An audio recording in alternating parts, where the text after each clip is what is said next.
Call this meeting of the Subdivision and Development Appeal Board to order. My name is John McClure. I'll be the chair of this meeting, and all questions and comments shall be directed through the chair, myself. The other board members will now introduce themselves. Fraser McIver. My name is Christoph Breyer. And the clerk for this hearing is Cheryl Hyde, who is sitting over there.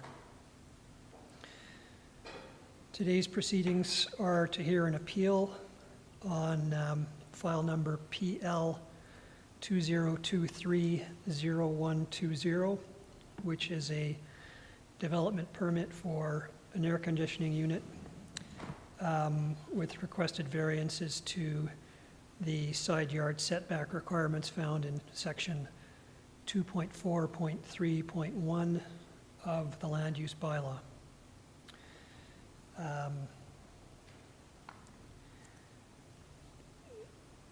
We'll move to the agenda. Are there any additions, deletions, or changes to the agenda as provided? Okay. I move to the board that the agenda be adopted as circulated. Those in favor? Unanimous. We'll move to the adoption of minutes from earlier meetings. Are there any additions, deletions, or changes to the minutes of the appeals for hearings from June 23rd, 2023 in respect of application number PL 2022-0268, and from July 7th, 2023 in respect of application number PL 2022-0286. I move that the board approve these minutes, approve the minutes of these appeal hearings as circulated. Those in favor?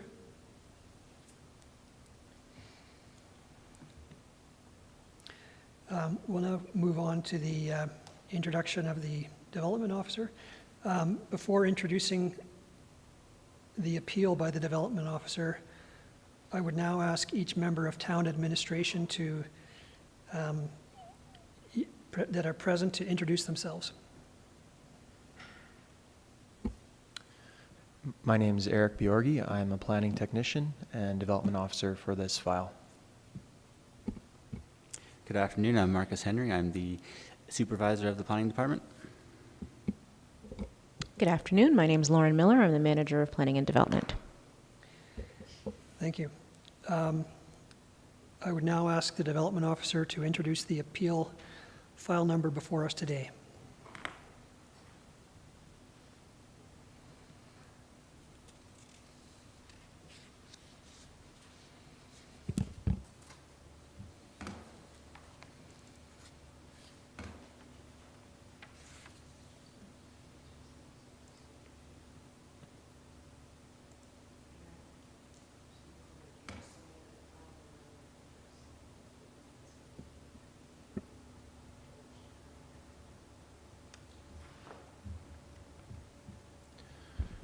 Good afternoon. My name is Eric Bjorgi. I'm the development officer for this file. And we're here today to discuss an appeal at 630 First Street, file number PL 2023-0120. And I have a presentation when that comes up in the agenda.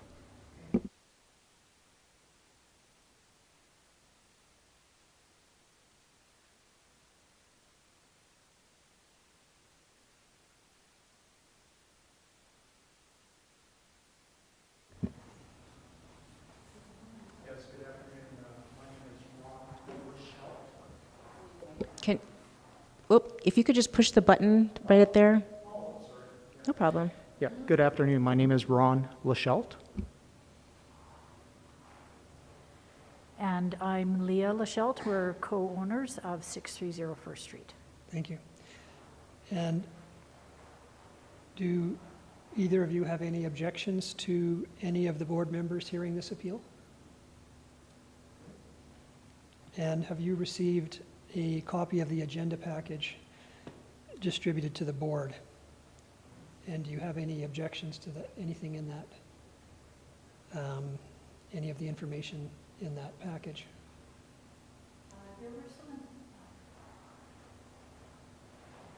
It appeared that there were some additional documents from possibly someone else's hearing in there that weren't related to ours. They were near the end of it. Okay, I've got page numbers noted. okay, Uh, well, So those should just be flagged as not, they were related to a different property and a different, perhaps an appeal or application. okay, well, we'll make a note of that. Thank you. Thanks. Oh, could you provide the page numbers now? Yeah, do you have those? She mentioned Yeah, that if she you could had. provide us with those page numbers, then we can, Page 126 through 132.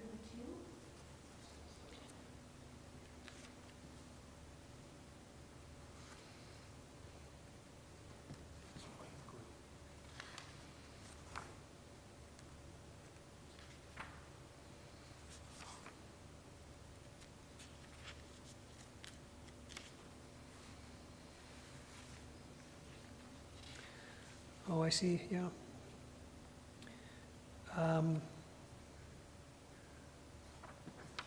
Well, I would,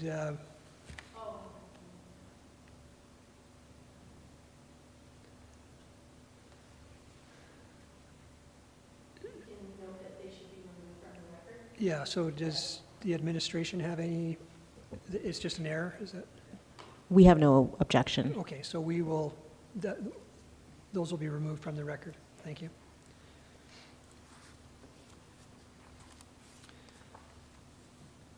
So what I'll do now is I'll give you an outline of what's going to happen at this hearing. The hearing process will be as follows. First, administration will make a presentation. Then the appellant will speak in favor of their appeal.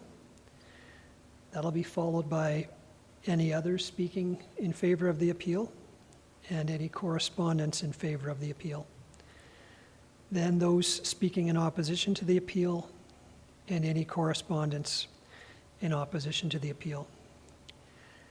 And lastly, if those speaking neither in favor nor in opposition to the appeal and any related correspondence. At any time, the board may ask for clarification by the persons speaking to the appeal. The board may then ask for a short recess if necessary.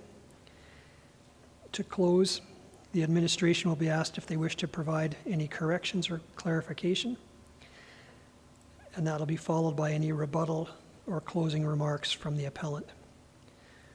The board would then close the public portion of the meeting and go in camera, and we will review all of the information provided. The board will then provide a written decision within 15 days following this hearing. The purpose of the hearing is for the appellant and the affected parties to provide the board with information to the appeal. The board must base its decision on planning merits. Please ensure that all comments are directed to the board. Also, we would ask that all comments be of proper decorum and be succinct. If another person has already made a point, simply state that you agree with the point and continue. If any person presenting is referring to a written document, including a map, photograph, or report, a copy of those documents must be left with the clerk. Does the appellant have any concerns or questions with respect to this process?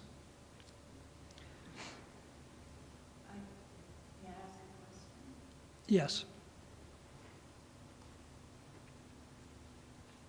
I have a request for a deferral of this hearing. I'm not sure, it's not mine, it's from somebody else. they can't be here, and we were told by administration that we had to present that request at the hearing. So I have that here. I don't know when that should be presented. It makes more sense to present it now before we waste. So this is not, you're just presenting this as their agent? Yes.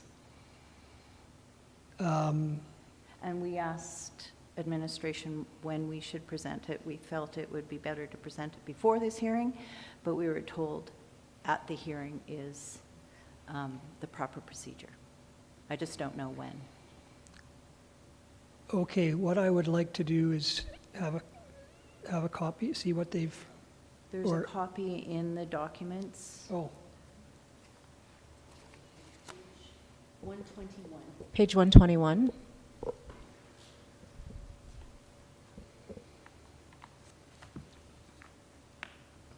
I can read it for no, you if you wish. I think we all have that. So if, we'll just take a minute to read that.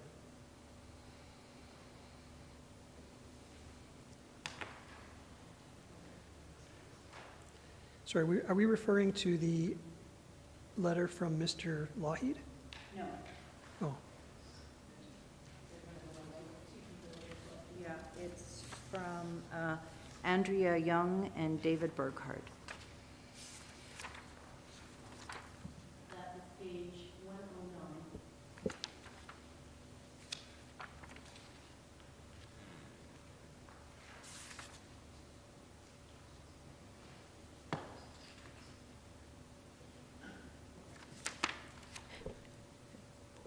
Excuse me, Mr. Chair. Hi. yes. Hi. So technically, you can, the board can take a recess to consider this information if they haven't considered it prior as part of the package to determine how they'd like to proceed and then come back with that decision. Or Yeah, you can sit here and we- consider it amongst yourselves. It's, just wanted to note We that. will, I would like to take a recess to Okay. review the document. Okay. And returning at what time?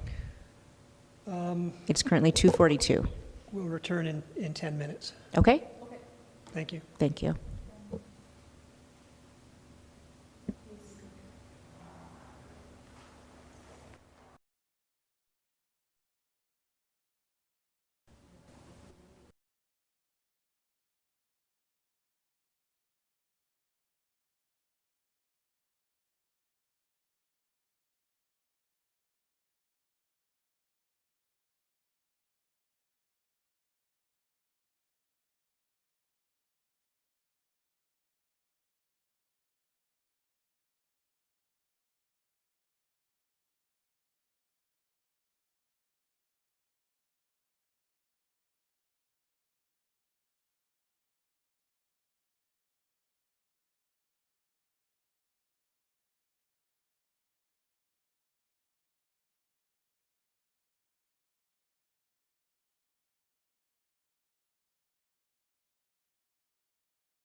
Okay, the board rejects that request for a deferral? Sorry, rejects or accepts? Rejects. The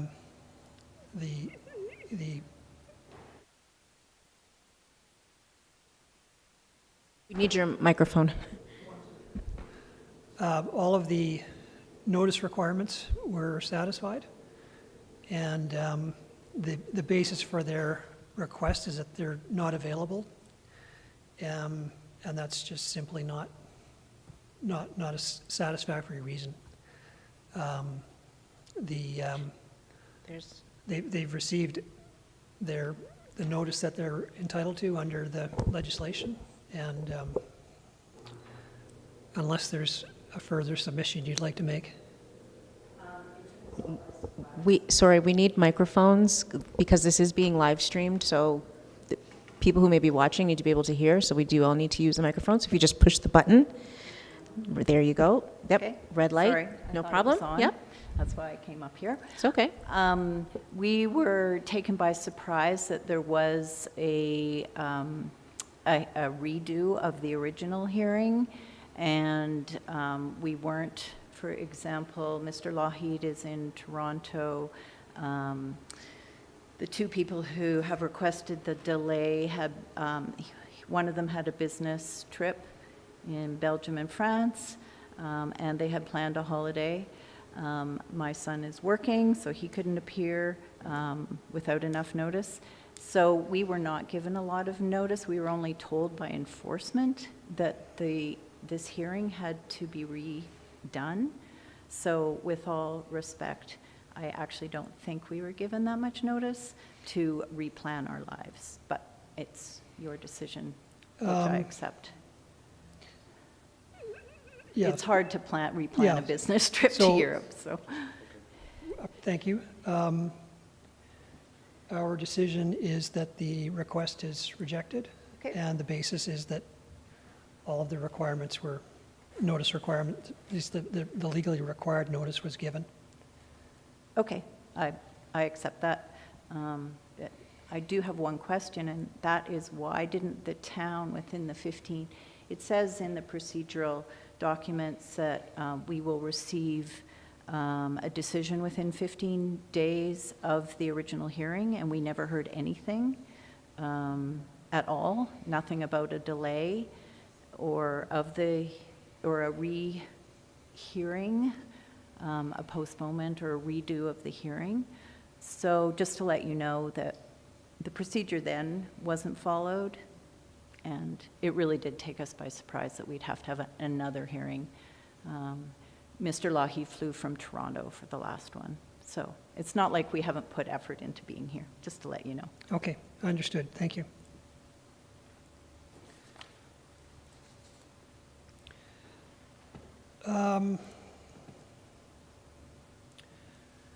Okay, we'll now move into the presentations of the appeal. I'd ask that the development officer make the presentation with respect to this appeal.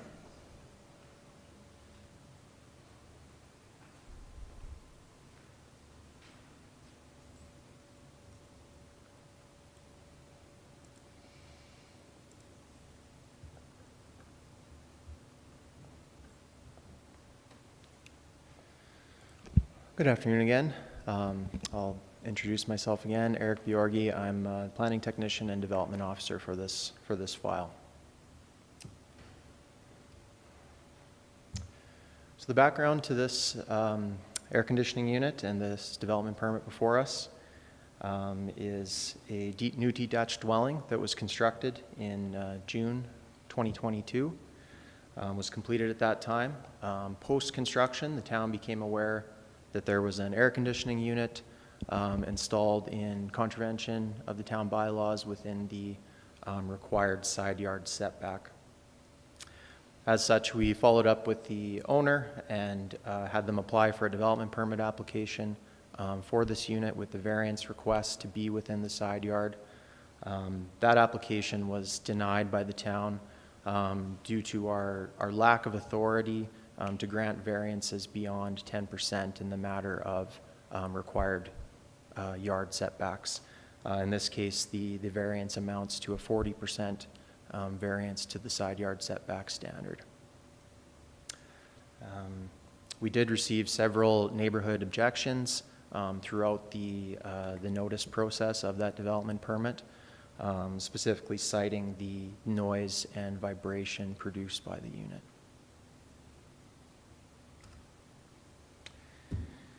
Here's an overhead photo of the site on First Street in downtown Canmore. It's within an R1 detached residential district.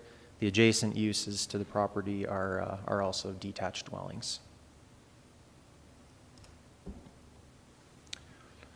Here's an image of the house from the street. And you can see the air conditioning unit in the side yard within the red circle viewed from the front street as well. Here's an image taken from the rear lane. Again, you can see the air conditioning unit circled in red.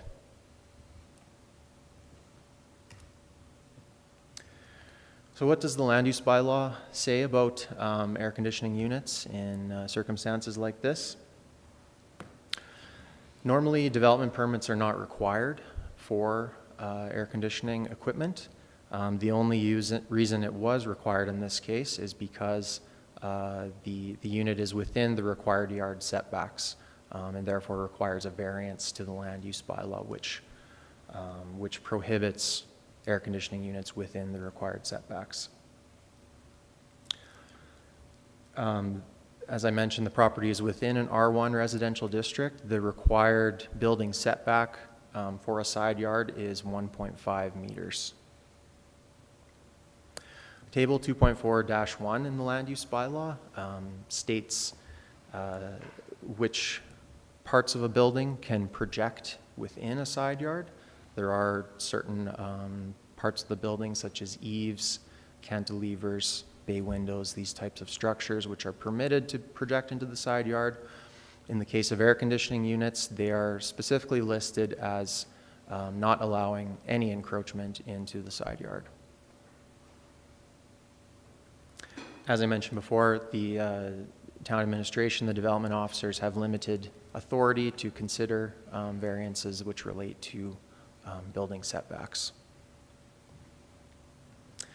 The land use bylaw also has a requirement that air conditioning units be screened from adjacent properties and streets, which in the case of air conditioning units are typically achieved through fencing and or landscaping.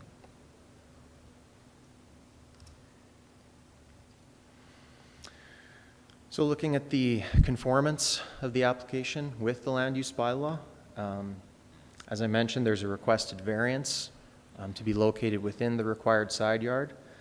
The land use bylaw would say that an air conditioning unit should be at least 1.5 meters from a side property line. In this case, the unit is located 0.9 meters from the side property line. So that amounts to a 0.6 meter variance, which is 40% of the standard. The screening is deemed to be sufficient in this case. There's an existing fence between the two properties, as well as some landscaping. The unit is not visible or obvious from adjacent properties or the street.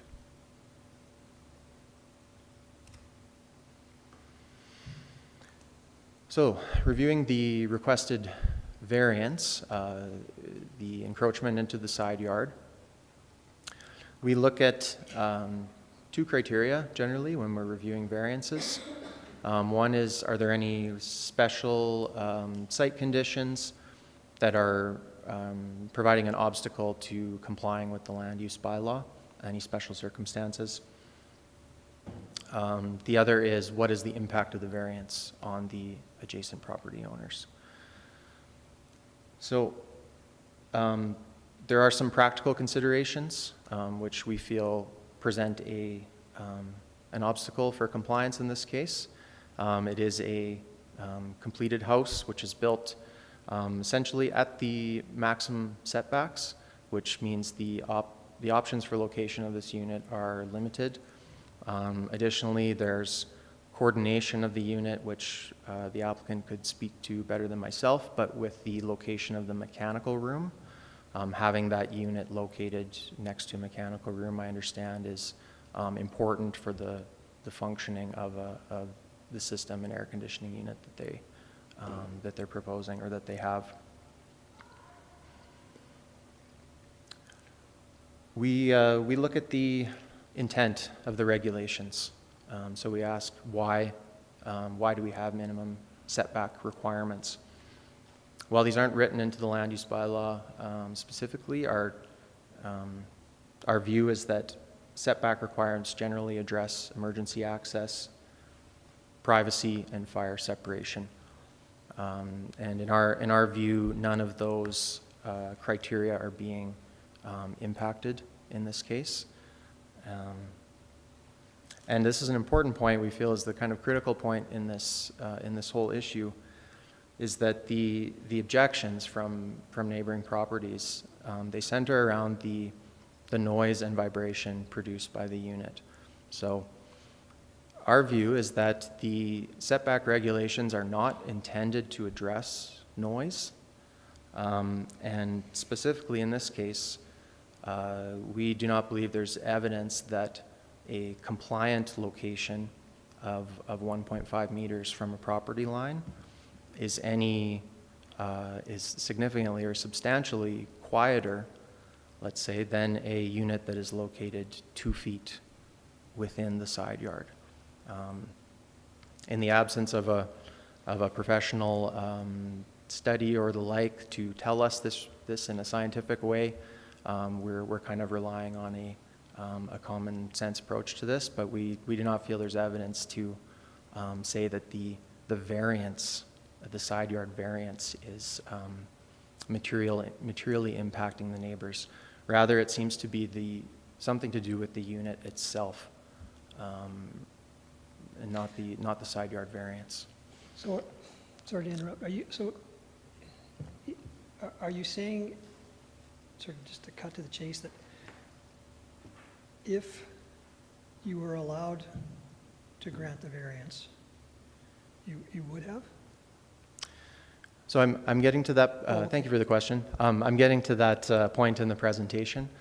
We are making a recommendation to the board on this matter, albeit I admit it was a difficult recommendation to come to. But in this case, we are recommending approval of the development permit application and the side yard variance. So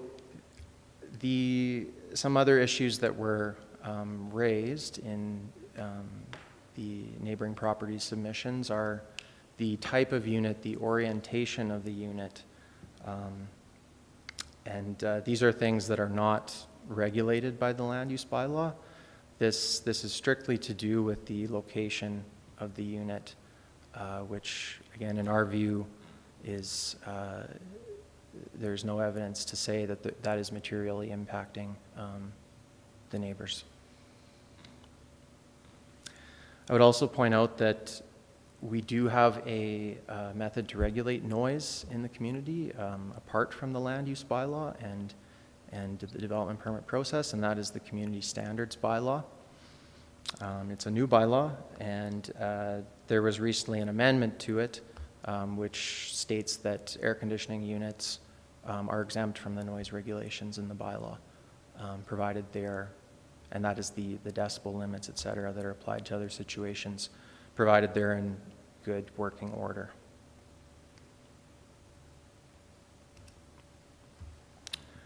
So that leads me to administration's recommendation in this case, which is to approve the application for the variance.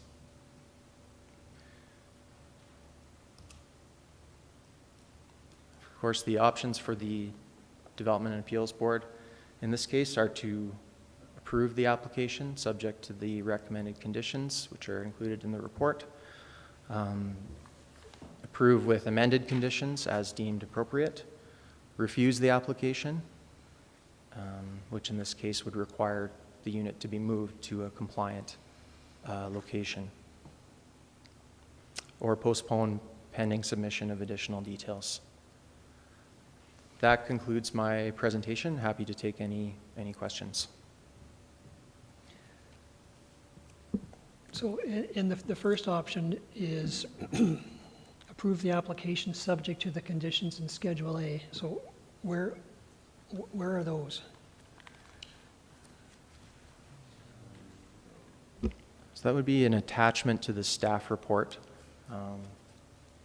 Okay. Perhaps my colleagues can provide the page number for me here.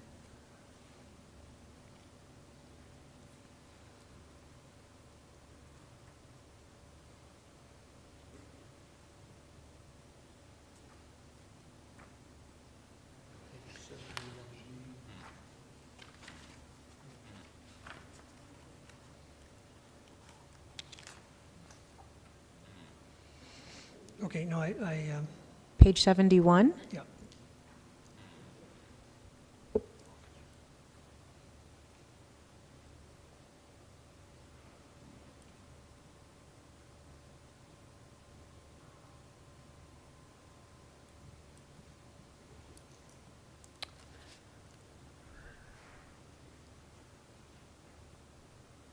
Okay, I don't have any more questions. No more questions from my end. Thank you. No questions. Thank you. Thank you.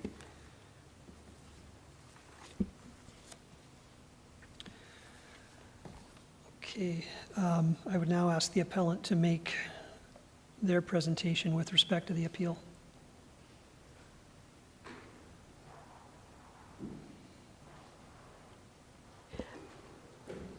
Yep. Again, I just encourage you to push the button and speak directly into the mic so that those in the room, as well as those who might be watching online, can hear you clearly. Thank you.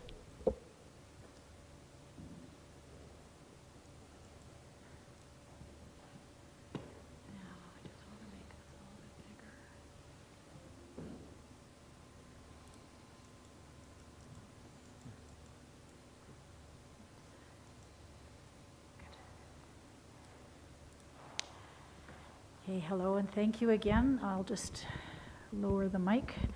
Can you hear me okay? Yes. Yep, thank you. So again, my name is Leah Lachelt. This is Ron Lachelt. We're co-owners of the dwelling in question. Ron is an engineer. He will speak to that in a few moments. I'm a healthcare chief executive officer. We have resided in we've had a home in Canmore since 2013, and we have lived here full-time since 2016. There was a previous hearing on June 23rd. We spoke at length at that hearing, and we also provided a written submission as well. We understand the written submission has gone into the package. We actually did not realize that we could update our written submission from what was submitted in June. So we do have some PowerPoint slides. There's copies if the board would like those. And I also have a letter that just outlines some of the things we're going to speak to today. So I don't know if those would be useful for people to have in front of them. But just a little bit of context on this. So in addition to living in this residence, we also operate a full-time consulting business out of this home. So we are in the home 24/7. And as we also indicated in our June hearing, we have some medical issues within the family. That's evident probably to you. And so air conditioning is actually, for us, a medical device. And we provided some information on that in the original hearing, but we didn't feel that it was necessary to go into medical history for the context of this. But that is the basis for the air conditioning unit being in our home. And so just the rationale then for updating what you saw in the written package that you received. Just that the verbal, of course, must be represented. That was not carried forward from the June hearing. There were some amendments to the community standards bylaw, which we would like to speak to. We also have installed some noise attenuation measures to the unit. We want to discuss alternate locations for the unit, which have been proposed by the town. We'd also like to just speak to some clarification around the scope and jurisdiction of the land use bylaw versus the community standards bylaw. And then we've just got some additional thoughts regarding some comparator cases. So that's the information we'll be providing today. Because of the noise bylaw changes, we will not go into the depth today that we did in June, but in June we did present considerable evidence regarding the decibel sound levels emitted from air conditioners, what is available on the marketplace today. And so that information I know is in the package. If there's any questions on that, we can, we can go back to speaking to that, but we did understand that today is really focused predominantly on what's within the jurisdiction of the land use bylaw.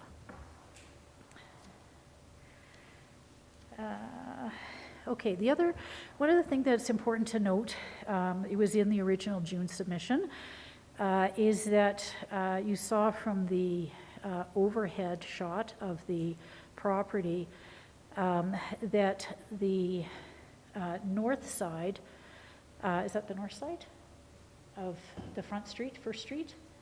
Yeah, the north, or sorry, the south side of the property was actually developed years after the neighboring street, Second Street, was developed.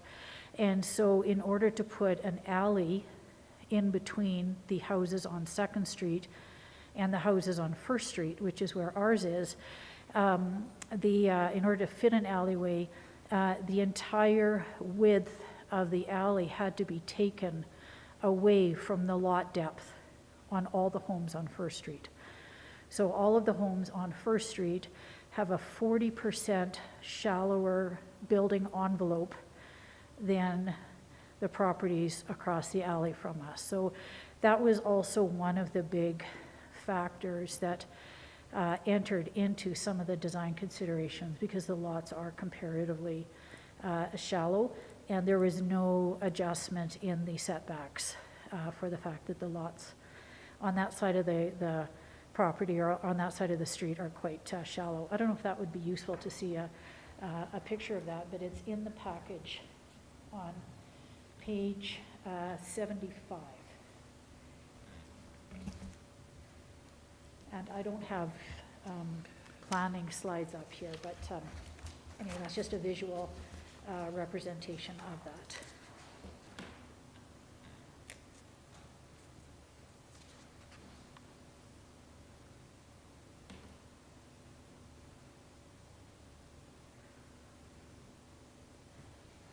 So anyway, that was one of the considerations that our architect was challenged with, and also some other information that I'll get into in a moment. So first of all, I wanted to speak briefly about the community standards bylaw exemption that's specifically permitted for air conditioning units.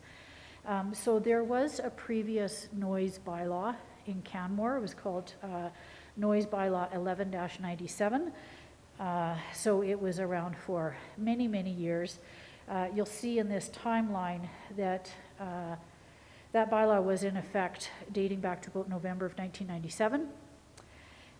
And it remained in effect until there was an omnibus amalgamation of a number of bylaws in 2022. And so you'll see from this timeline that our air conditioning unit was installed while the 1197 noise bylaw was still in effect. So that's here. And so at the time our unit was spec'd and at the time it was installed, air conditioning units were exempt from the noise bylaw. There were some concerns raised shortly after that in August. And then under the Community Standards Bylaw 2022-16, that was passed on August 16th, which was after our unit was installed and functioning, air conditioning units were no longer exempt under that bylaw. And that was the first time in about 23 years they were not exempt. And our first hearing in June of this year was while that bylaw was in effect. And in July of this year, July 5th, 2023, the Community Standards Bylaw was updated to again reflect the legacy exemption for air conditioning units from the noise regulations.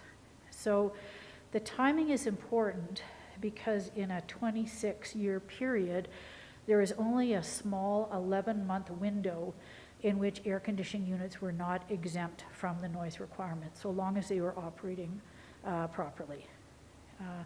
But our unit was installed under the old bylaw, and today it remains operating under the new bylaw, and both the old and the new bylaw exempt air conditioning noise from the noise bylaw. Does that makes sense? It's a little bit confusing to follow it. So it's just this very brief window in the interim period where air conditioning units were not specifically exempted from noise issues.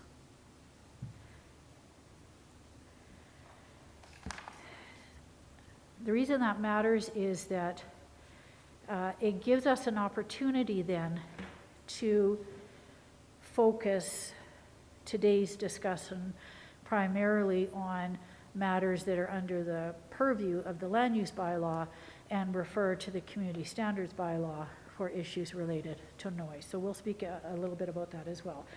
So here's just some excerpts. Under the noise bylaw from 1997, it does not apply to persons using air conditioning and cooling units if the units appear to be operating in a normal manner. And then the update to the community standards bylaw in July of this year said the prohibitions on noise do not apply to the operation of air conditioning units and heat pumps in good repair. And when town council made this bylaw change this summer, there was some information provided as background rationale for it. You can see the rationale for it on the bottom. The number one rationale was the increasing frequency of extreme heat and wildfire events, and the need to allow citizens to access cool, clean air in their own residence, and if needed, shelter in place if there is an extreme heat or wildfire event, which then allows residents to remain safely at home and not rely on town supports for clean or fresh air. And the other reason is there are individuals who may need an air conditioning unit for medical reasons, and without having an exemption, sort of a blanket exemption in place, it means that individuals are having to appeal through a public hearing process if needed to install an air conditioner which may have a medical basis attached to it. So those were the principal reasons provided to town council.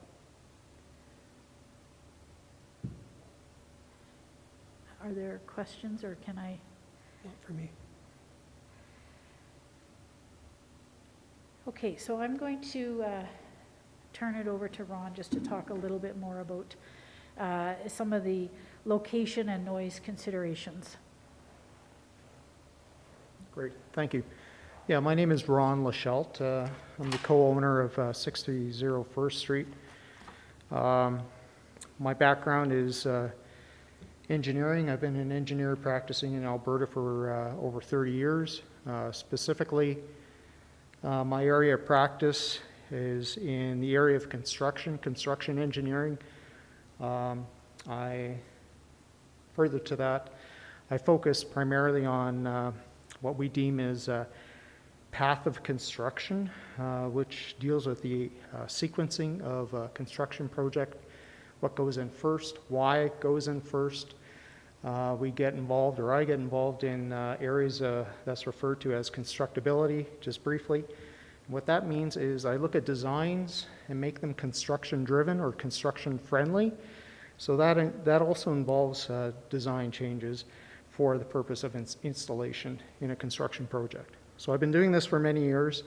I'm an advisor to a few engineering firms in Calgary on industrial projects. And both of us, I think you mentioned already, we both work out of our house full-time. And I spend a considerable amount of time traveling as well, but I was able to make it today for this hearing. What I like to talk to is a few slides that basically are touch points for the planning report that was issued the end of June, and where it was mentioned a few options as far as relocating the air conditioning unit from its current location that could actually comply with the land use bylaw setback requirements. So before I do that, this slide represents some of the work that we did post the first hearing, and one of the items. This is actually a photo of our air conditioning unit that we relied on a local contractor, Bighorn Mechanical, to spec, provide, and install for us. And as a result of the complaints and also from the first hearing, we decided to continue to explore sound attenuation for the unit. We did explore it before the hearing, the first hearing that is. The response from the contractor is they weren't aware of any attenuation devices that that potentially could impede on the manufacturer's warranty, for instance.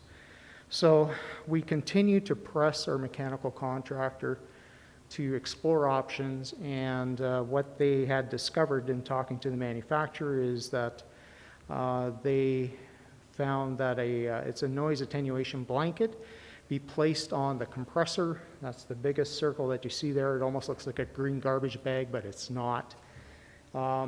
It's an insulated sound attenuation blanket that's draped and tied to the compressor, which is the source of noise for any air conditioning unit, for that matter. The other thing that the mechanical contractor actually put on was, as a result of some of the, is it noise? Is it vibration? What is it? They actually wound up putting some anti-vibration mounting pads between the air conditioning unit and the mounting bracket, and that's the small circle that you see there. There's 4 touch points or contact points where this air conditioning unit is mounted to. So it's an insulating barrier. So basically it's like a dampening device, if you will. So as a result of our persistence with our contractor, they actually wound up doing this work, and it actually wound up, in our opinion, reducing the noise somewhat to the unit. I guess I have to do this, hey? Next slide. So moving on to the planning department's recommendation, I just want to explore some of the locations that they had offered that we actually looked at quite seriously. So this is a plot plan of our home here, and the yellow highlighted comments, we'll probably just start with that.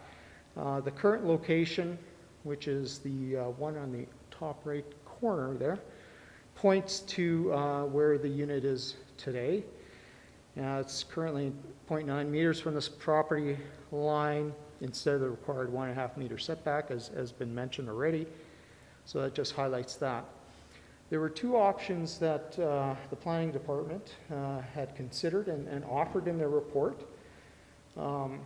One would be immediately opposite, near the covered porch, would be on the top left, and then towards the front street. So we'll talk a little bit about some of the challenge areas with those locations. Although they're good in terms of compliance within the LEV.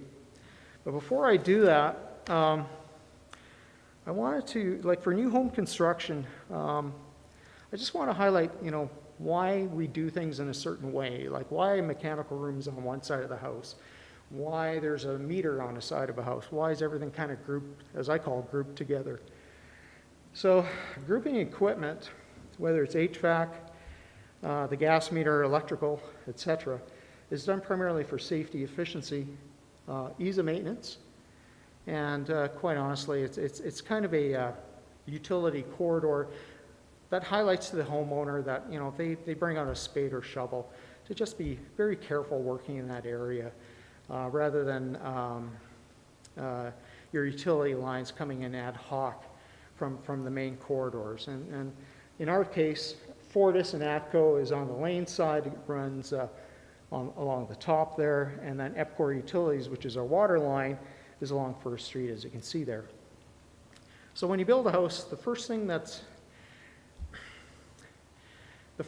is basically installed is situating or locating the gas meter. The gas meter is basically the target. Why it is it's somewhat governed by ventilation. You can't put it within close proximity of a window, for instance, or a spark, or vegetation. It needs to be a part of the house or planned house where there's kind of an unobstructed area. Everything else doesn't really matter, but it's the starting point of the conversation where all your utilities wind up being installed in terms of your water line, your gas line, your water meter, etc. And in conjunction with that, what happens is, from a planning and from a design standpoint, you try to locate your mechanical room or furnace room near your gas meter. The reason primarily being is it's grouping, it's keeping things efficient for the sake of maintenance and also, primarily maintenance, I guess, and also efficiency. Go to the next slide here. So that's a reason why our furnace room is on that side, is because of the design, the rendering of the house.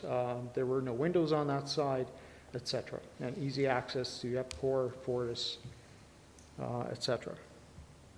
So the installation considerations, that's also highlighted where the question marks you see on the slide represents where the planning had given their opinion. Before I go there, Bighorn, they had suggested that their unit was one of the quietest units in the market at the time of procurement and installation. And they also specified the best operating efficiency and reliability is when the AC unit is closely positioned near the mechanical room. So one way or the other, their recommendation, keep the unit on that side of the house. I'll get into why. Well, actually, here it is. Under the manufacturer's specs, greater than 80 feet away from the furnace room, where one of the two locations that the town had proposed, greatly reduces the efficiency. And what that means is the air conditioning unit will run longer, will run harder, possibly louder. So the first option, and I'll just go back to this previous slide, that would be the question mark in the bottom left-hand corner of that plot plan. That's this view. Is that red little box is where we would locate the unit based on one of the town's recommendations. The arrows that you see there is basically there's two lines that go between the air conditioning compressor and the furnace, which is where the evaporator coil resides. And one line is the liquid coolant, and the other line, which is a bigger line, is the vapor return line that goes back from the furnace to the air conditioning unit to be condensed or compressed. So it's a big do loop. It's a big circular process. So anyway, the bottom arrow represents if we went, towards the right-hand side of the page, the routing would mean 85 feet between the air conditioning unit and our furnace. The other way, which would be going around the side of the house, across where our driveway is and penetrating the garage into our furnace room. That distance is 130 feet. One of the opponents at the last hearing gave different dimensions, and I could only assume it was as a crow flies, like just driving the lines right through the front door into the mechanical room at the other side of the house, but realistically, you can't do that. The manufacturer recommends 80 feet maximum between the air conditioning unit and the condenser, and the evaporator coil as a point of interest. So conclusions on that first option is good news. Variance isn't required. It certainly falls within the LEV as far as the required setback. There's 4 issues, however. I mentioned them already. Exterior routing options, the length of refrigerant and coolant and vapor lines exceed the manufacturer's specs. Another option, interior routing. So of those 2 lines, why not just penetrate the wall and away you go? However, that requires a great deal of work, ripping down some of our ceilings and walls to get that work done. As I mentioned, I work full-time out of the house. Actually, that window there is my office. On the other side of that front door is Leah's office. And we designed and built our home, and we pay our business taxes, like a lot of businesses here in town, to operate a business out of that house as well. The other issue is lower efficiency and increased compressor load. So the runtime and noise will increase, having the unit that far away from the furnace. And lastly, closer proximity to 634, which is the house immediately west of our property. And so they possibly could complain about sight lines and or noise. The second option that came up in the planning report, as you can see, that's where this yellow oval is, would be on the back porch. Good option. Really don't mind that option, however. This square represents the furnace room. As you can see just by the graphic, likely shorter routing. And this unit would be facing the alley. And I'll get into the whys. This is a challenge. So one of the design elements when we sat down with our architect is we have family members that have accessibility challenges. We also designed the house for age and place.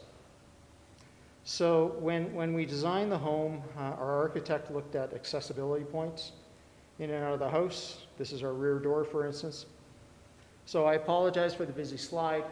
The white line along the concrete pad there is merely just an outline of our air conditioning unit if we put it there.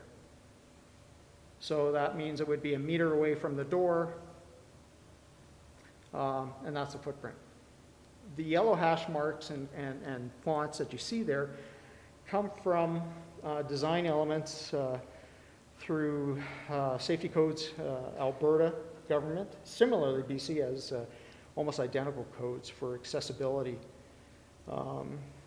And what they recommend is 1.5 meters both ways. Well, without the air conditioning unit, we easily have that. Plus, we have a ramp that gets us access to that porch. The width of the door is not an issue, one way or the other, but it's just accessibility into as far as access and egress from the rear door, which is an issue. And that's not why we designed the house that way. So the conclusions on option B is great, no variances required. Location is certainly feasible for routing the coolant and vapor lines. In other words, it falls within the 85 feet. However, the rear door entry access becomes an issue. And one can argue, well, let's put it somewhere else on the rear porch. Well, I didn't select this spot. The mechanical contractor did when he scoped it out. And he said, this is the best place for it because routing the lines will result in a tripping hazard and routing issues. That's not my comment. That's our mechanical contractor's comment. So he selected this location as the best on the porch if we had to put it there. Next slide.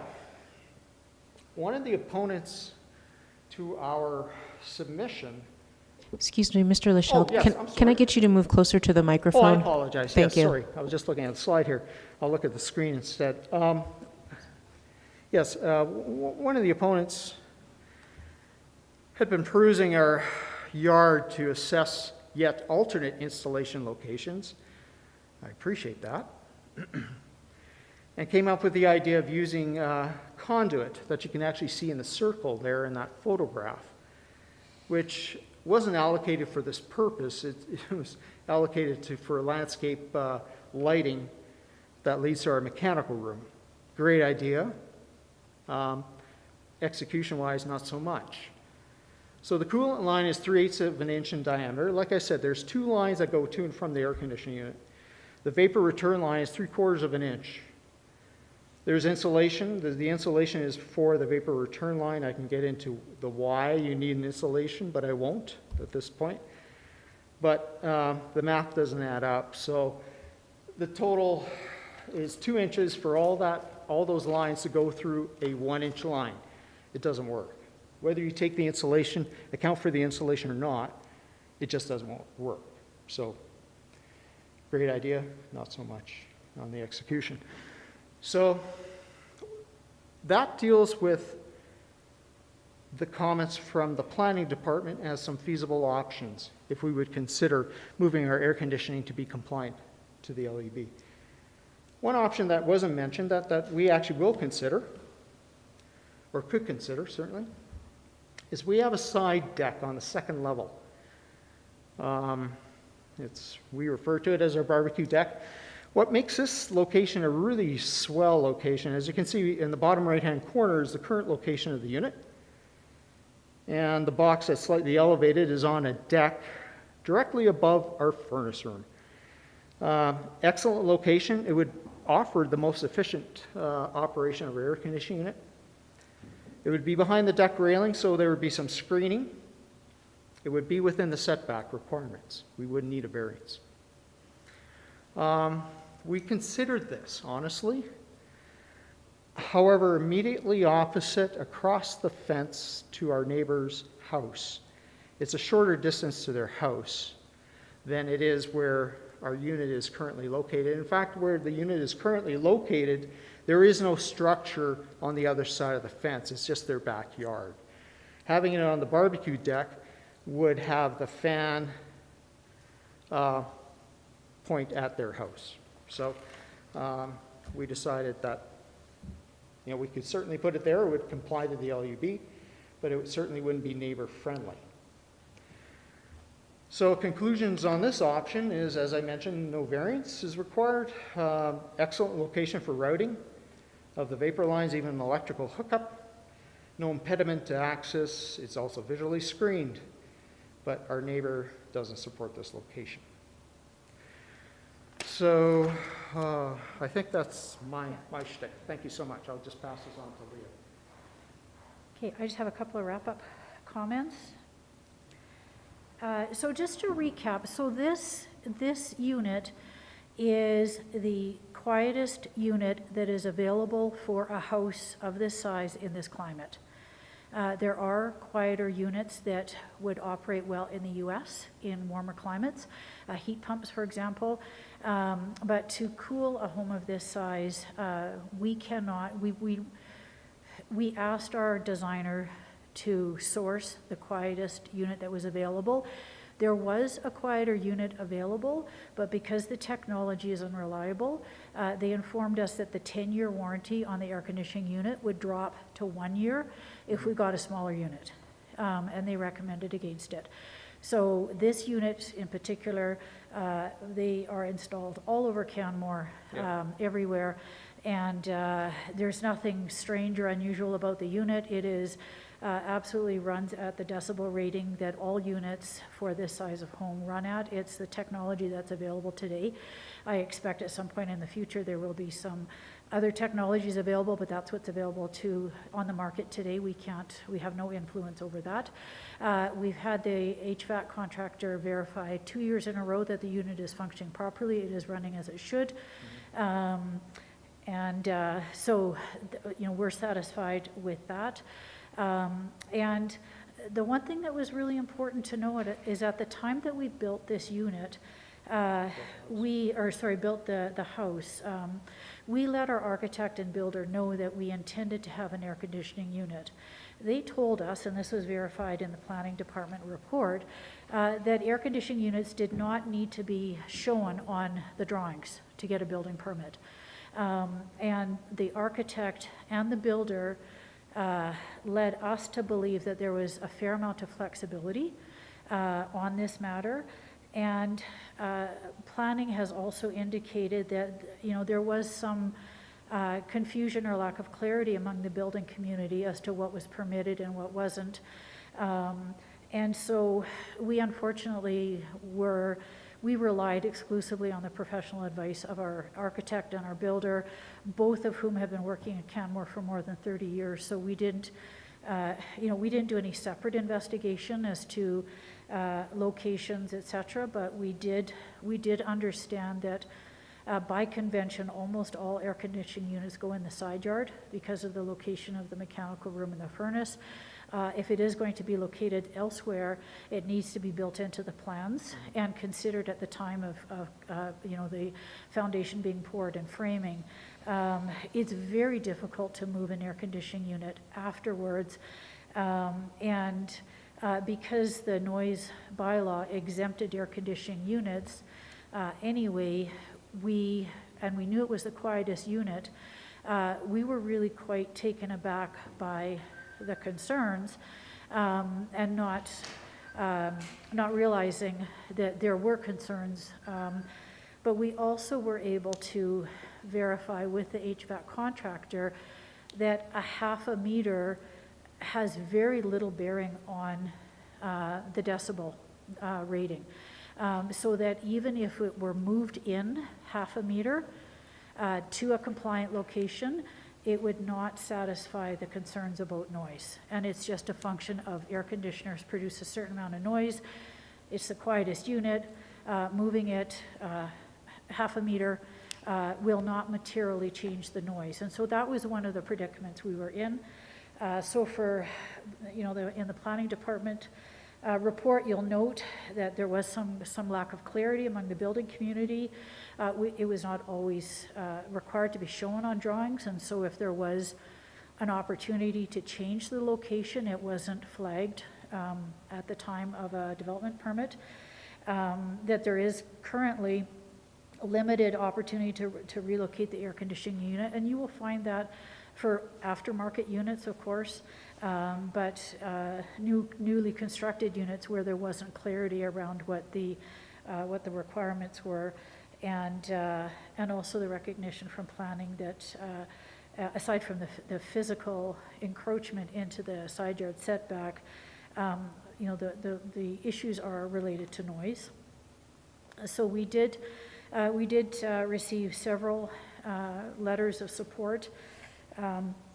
Notably from the people involved in the construction of our home who believed we were informed that this location would be acceptable, and that there's a lot of other encroachments permitted into the side yard setback, cantilevers, window wells, stairways, landings, but not air conditioners, so not some questioning as to what difference cantilevers or stairways would make in terms of impeding access, privacy, and fire separation.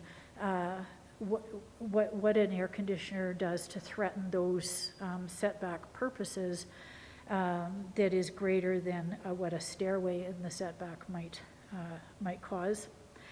And there was also, we got several comments that air conditioning units, because of excessive smoke and wildfire activity, that they are really now considered to be a health and safety device. They're not the purview of the luxury community. They're very often needed across all walks of society. So just a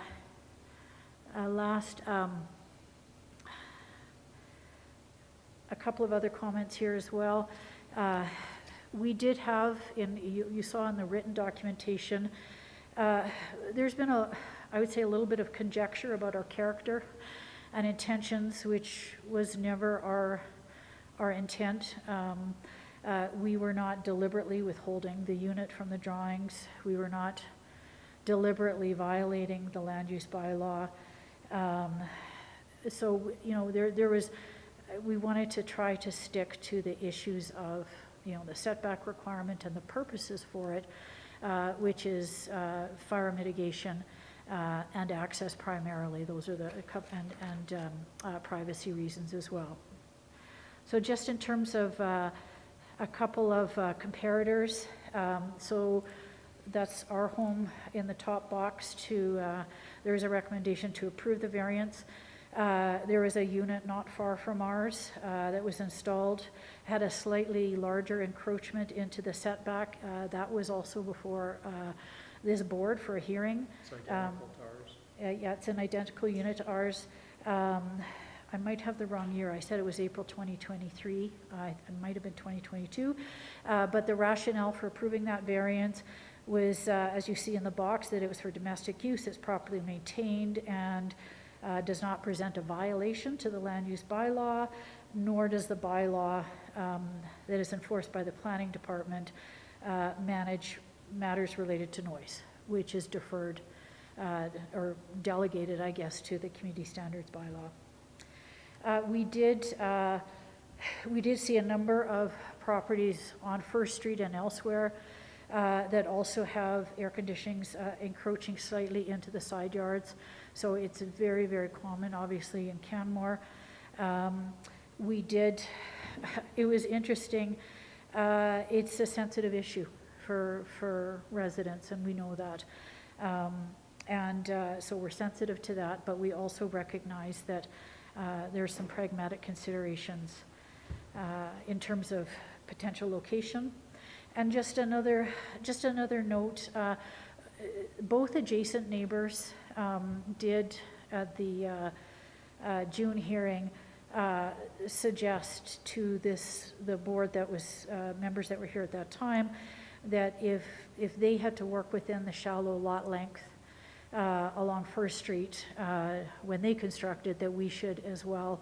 But in fact, both adjacent properties have requested variances, some significant, to accommodate structures that won't fit on that shallow lot length. So 628 First Street has a 3.78 encroachment, so just about a 50% encroachment into the rear yard setback. That's for, and that variance was approved. We did actually write a letter of support for that particular application. And then on the other side, there has also been variance requests, both side and rear yard, again, because the lots have been a little bit challenging to work with in terms of, the building envelope. So our conclusions, I would say, we don't believe there are reasons specifically within the intention and the intended outcomes of the land use bylaw, which is access, privacy, and fire mitigation, to deny a minor variance. We are willing to consider alternate locations if that's the wish of the board. Only one of the the two locations that were proposed by planning are not feasible. There is a third location that is feasible, but one neighbor has already indicated, proactively that would not be an acceptable location. We have had opponents looking to be able to specify where in our yard a compliant location would be their preferred compliant location, and I don't know that is something that is appropriate. I think that, if we do need to be compliant, we can absolutely make the unit compliant if needed. But whether it will address the specific noise concerns, we just have some limited options because the unit is the unit. And community standards bylaw does now exempt air conditioning units from the noise concerns. There isn't a provision within the community standards bylaw for adjacent property owners to request that a homeowner actually replace brand-new equipment that's functioning properly, or to install a different maker model or a different configuration. Those are not things that we were seeing within the community standards bylaw. So that was a lot. Thank you for your patience. Happy to answer any questions or clarifying comments that there may be. So when your house was being designed, was it the plan all along that the air conditioning unit would be located where it's located, or was that kind of an afterthought? No, it was roughed in. It was roughed in. The reason why it wasn't there, I'm sorry. The term is the routing, the lines to and from the furnace room were all roughed in to where it actually penetrates through the wall during construction. And it wasn't installed when we immediately moved in just because of supply chain issues as a result of COVID, et cetera, whatever it might have been. And it was installed, a week after we had moved in, so. And you were saying that the architect and the builder, they didn't think that the air conditioning unit would count, that you could put an air conditioning unit in that 1.5 meter setback space. What we were told was that because there was two reasons that we didn't ourselves, we didn't know what the setbacks were. We just counted on designer builder to do that. I mean, we were involved in some aspects, but not in sort of the initial footprint of the envelope. But we were assured that we were within the envelope, and everything, of course, there were no variances issued or requested on this property, but that's because the unit was not a requirement on the drawings in order to get a permit. And so what we were advised is that there is quite a bit of flexibility on whether those side yard setbacks are actually required or actually enforced, because they would be, the air conditioning units would have to be shown at the time of the drawings being submitted. So, and because they had, they also do an awful lot of aftermarket installations, which is probably the vast majority in Canmore, and the vast majority of aftermarket installations are also often in a side yard, encroaching into a setback, and are often approved because they don't impede the three requirements of that side yard, which is access, fire spread, mitigation, and privacy. So, call us foolish, I guess, for relying on that advice, but it was consistent.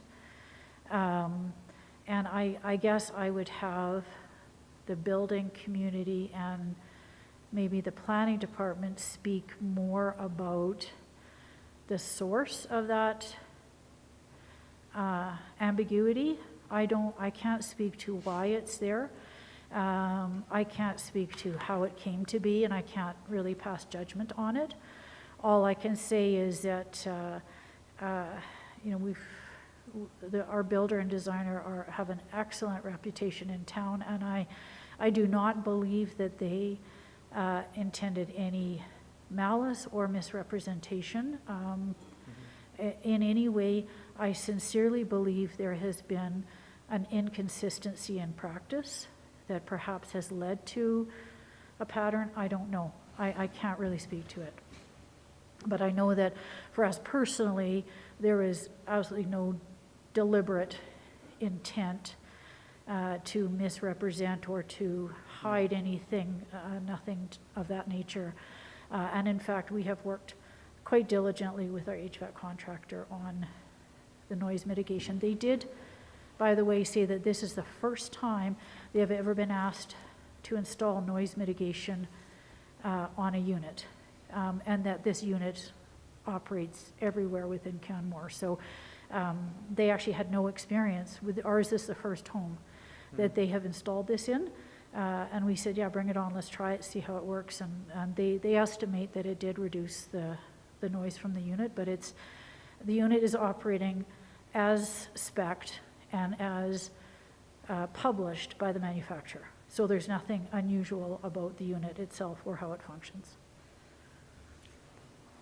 You guys have any more? No questions. No, just thank you for the thoroughness. Thank you. Thank you. Okay, so there's no one else in the room to speak in favor of the appeal. Is there any additional correspondence in favor of the appeal?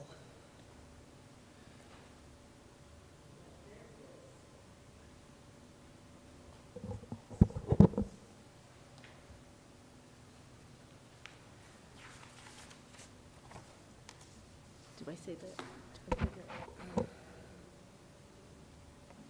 Okay, yes, thank you. So correspondence received in favor of the appeal that's located in your agenda package from David and Tanya Collins. And we received correspondence today, as the appellant was mentioning. So we have written correspondence from Leanne Ron Lachelt and from Michael McSween, as well as the slides of the applicant. Okay. And so the additional correspondence you received, can we have that? Yes, today the appellant, just before the hearing, dropped off I see. a written submission and also dropped off another submission on behalf of Michael McSween. Okay. So we just got that at the beginning. So You we'll- haven't seen it yet. Thanks. And there's two other things that were, two other, yeah, supporting others. So you'll provide us with that after? Yes. Okay. All right. So I'll now ask those speaking in opposition to the appeal to come forward and give their name and make their presentation.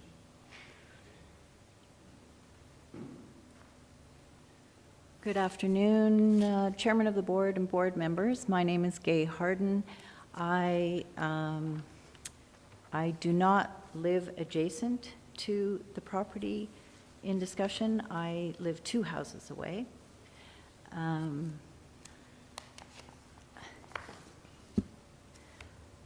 I've had several people who object to the air conditioner read the statements for them, but I'll start with mine. My permanent residence is, sorry, did I give my name? Okay.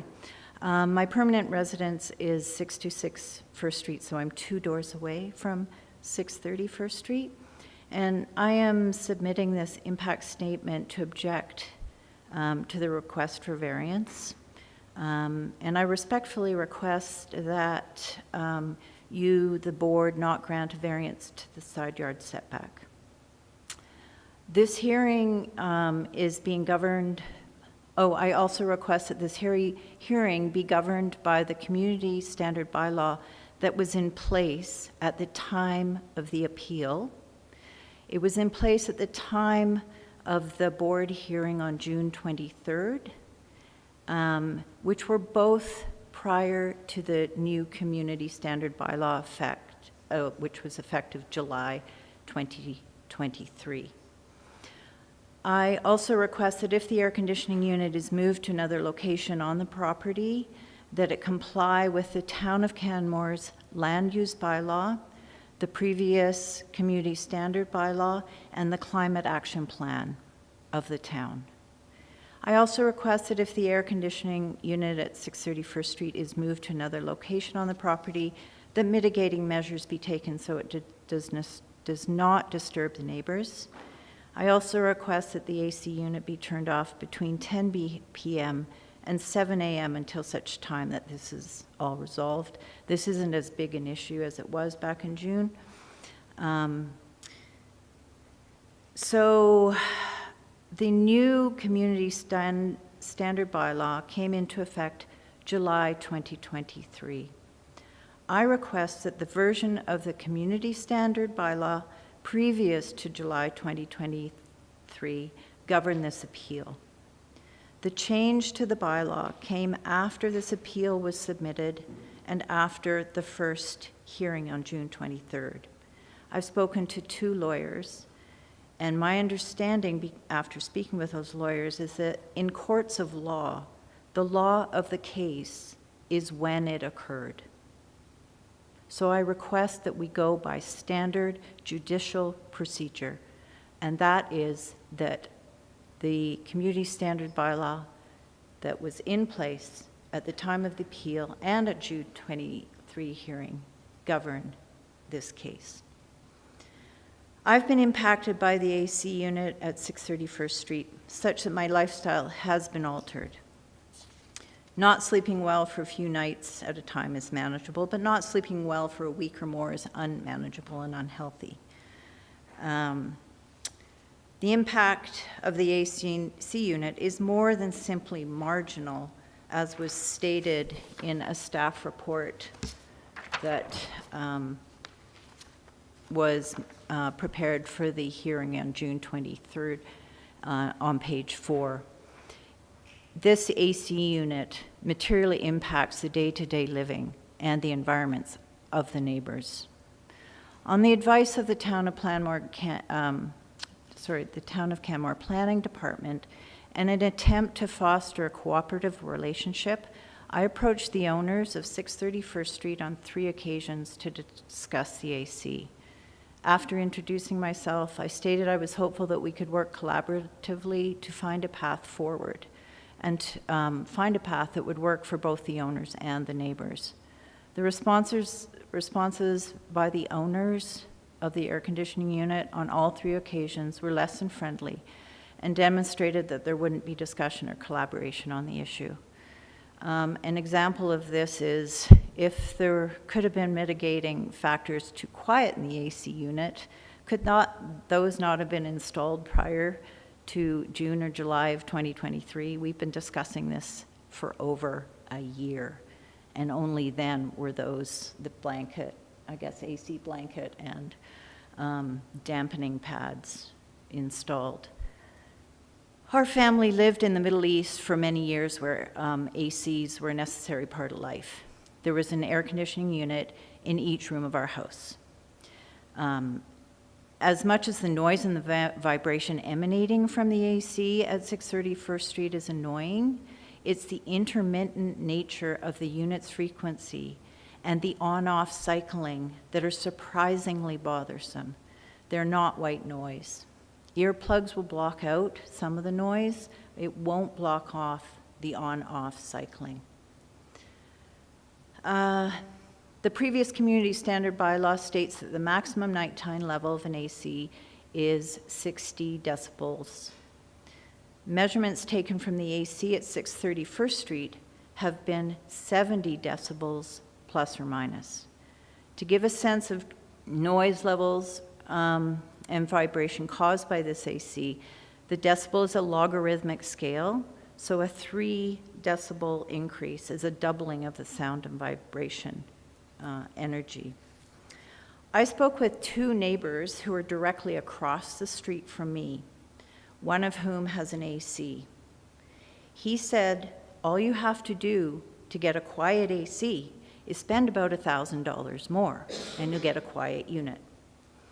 I also spoke with their neighbors who have a bedroom that's not far from that AC unit and asked them if they heard the AC and if it bothered them. They said they rarely hear air conditioning noise. This suggests to me that it is possible to get a quieter air conditioning unit.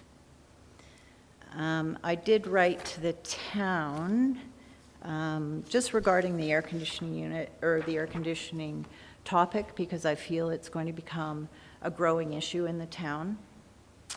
And I did write in that letter that Canmore is blessed with cool mountain air, so that even in hot weather, the cool mountain air generally falls in the valley overnight. I've spoken with an owner of a large new home who turns his AC off every night at 10 p.m. as a courtesy of the neighbors, and because usually it's cooled down by then. When the air conditioning unit at 630 First Street is on after midnight and it's 11 degrees Celsius outside, ironically, it's likely cooler outside than it is inside. Energy use in buildings is one of the accounting and reporting standards the town of Canmore has committed to in the town's climate action plan.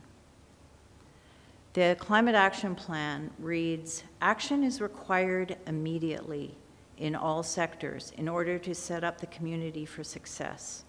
Action immediately, the CAP was written in December 2018, so that was 5 years ago. By adopting a target, the town is signaling to citizens and businesses that significant emission reduction is required now. Does not an AC running when it's 11 degrees outside contradict the climate action plan? This appeal is an opportunity for the town to demonstrate and to signal to citizens that the town of Canmore adheres to and cares about its published policies and standards. I spoke with the town's planning department August 12th of 2022. During that conversation, I was told that it was likely that the town would request that the AC be moved to an alternative and suitable location. I support this. However, if the AC is not moved, and if this variance request is granted, it signals to citizens that it's okay for property owners, builders, and trades to disregard the Canmore's land use bylaw and the community standards bylaw. It would also demonstrate that the town's policies, standards, practices, and enforcement aren't aligned. As an example of how some municipalities and countries are handling the AC issue, here's a quote from the Globe and Mail, an article that was printed about 6 weeks ago. In Switzerland, strict environmental laws set at the canton level, provincial level, make it difficult to purchase an air conditioner. In Geneva, for example, a homeowner must prove that they have a legitimate need for one. Other cantons require that air conditioners meet certain energy efficient standards. In June 23rd, 2023 hearing, the town of Planmore recommended the variance request be granted, as they have done today. And I respectfully question how the planning can recommend the approval of this request when section 2.4.3.1 of the land use bylaw specifically prohibits the projection of air conditioning units into the required side yard setbacks. How can the town of planning recommend this without any noise level evidence taken in hot water by municipal enforcement? And despite 5 separate objections presented at the board hearing on June 23, plus 4 letters of objection, and based on planning's subjective observations, which are counter to our lived experience as neighbors. The appellants knew when they bought the lot that it was shorter than standard lots. So it shouldn't have been a surprise that there were side yard setbacks and everything else would be changed might be different because of the size of the lot. They knew what they were getting into when they bought the lot.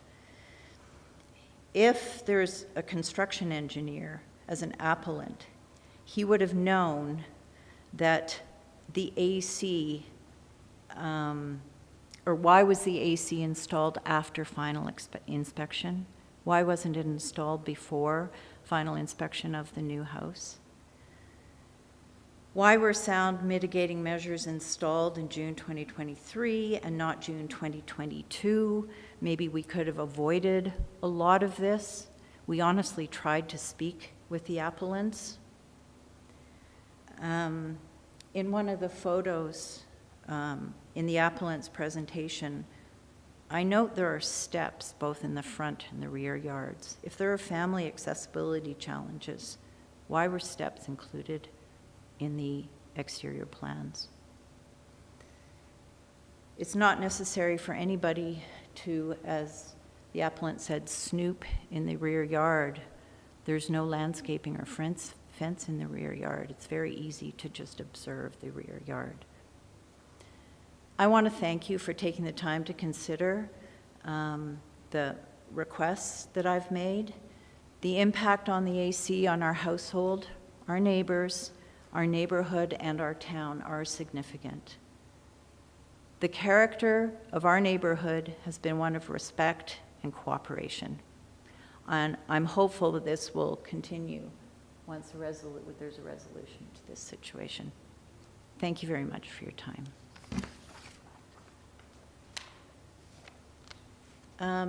David Burkhart and Andrea Young, who are adjacent neighbors. Oh, sorry, go ahead. I have a question. You're saying there has some noise mitigation being done in June of this year? Apparently, I just learned that now. And does that has infected the noise at your property? Is it as noisy as before, or is it less? That's a good question. I also had a new fence built in the last month. So you're right, the noise is less than it has been. Especially the on-off cycling is less. I can't tell you whether it's because of the mitigation measures or the fence, probably a combination of the both. But it's less. It is less. Okay, thanks. It's still there, but it's less.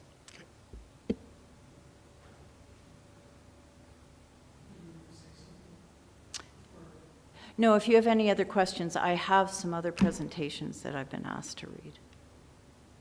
So if you have questions of me on my presentation.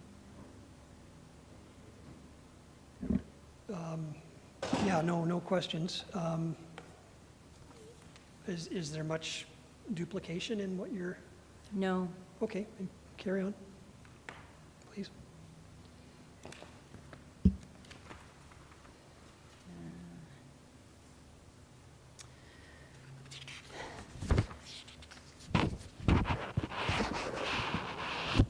This is a submission by Andrea Young and David Burkhart, who live adjacent to 631st Street.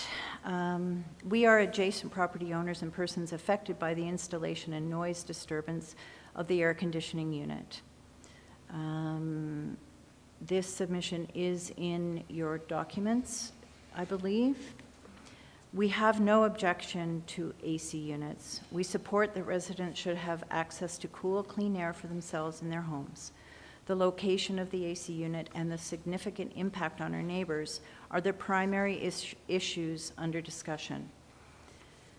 Planning merits. The municipal land use bylaws play a crucial role in shaping the physical, social, and economic aspects of a community, contributing to its overall quality of life and sustainability for all residents of the community. Relocation of the AC unit. It is requested that the appellant relocate the AC unit to the front or rear yard area identified by both the Town of Planning Department as suitable and acceptable and agreed by both directly offsetting neighbors. So I presume that's the two neighbors adjacent to the property. This recommendation would positively impact both the appellant and the offsetting neighbors by eliminating any side yard obstruction and AC noise. Since the appellant deliberately installed the AC unit in a non-compliant location, they accepted the risk that it may cost him to move it before the cost should be, therefore, the cost should be irrelevant in the hearing decision process. We would also point out that at the very beginning of this issue, which was over a year ago, the appellant threatened if they were forced to move the AC unit that we may be less than happy. They would not elaborate on what they meant, so we could only surmise they were referring to the middle level, that is the second floor barbecue deck that directly faces the side yard and our home. The appellant's architect, Russell and Russell Design Studios, recognized that the middle level barbecue deck as a far worse location for an AC, and that the noise might be heard from the neighboring properties. The appellant knew that the installation of the AC unit was in contravention of the bylaw. They are not open to the front and rear yard locations identified by the town of Canmore as suitable. It is our view that installing the AC on the second floor barbecue deck would be vexatious and spiteful, and we urge the board to address this in its decision. The installation of the AC unit in the side yard favors only the appellant and causes significant impact on 3 dwellings.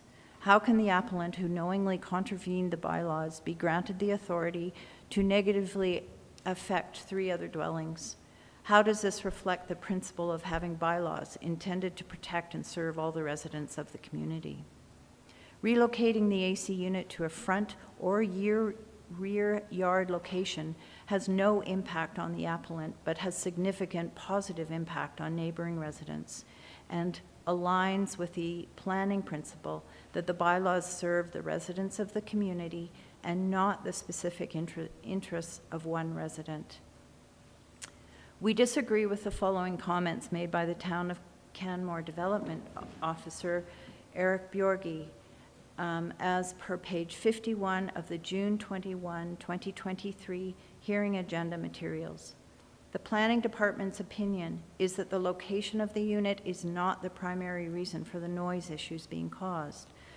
There is the possibility that relocating the unit may have the potential to reduce the impact to the properties which have raised concerns, but it may also just move the problem to another area, thus impacting different residents. The visual screen in place is sufficient to meet the intent of the screening requirements of the land use bylaw. On the contrary, the location is the primary reason for the noise issues and significant impact on neighbors. At the present location, the AC unit is running at approximately 77 decibels. If the AC unit was moved to the rear or front yard, there would be exponentially less noise and impact on neighbors. Relocating the AC unit to a Town of Canmore recommended location will not move the problem to another area, because the front and rear yard neighboring homes are about 27 and 30 meters away from the recommended AC location. The sound levels for the front yard neighbor would measure about 46 decibels and the rear yard neighbor 45 decibels, which is essentially daily background noise. This is hardly moving the problem to another area. That's in quotes. We are puzzled why the Town of Canmore would infer this. In addition, the fence may offer visual screening, but it serves to reverberate the noise between the building and exacerbate the noise issue.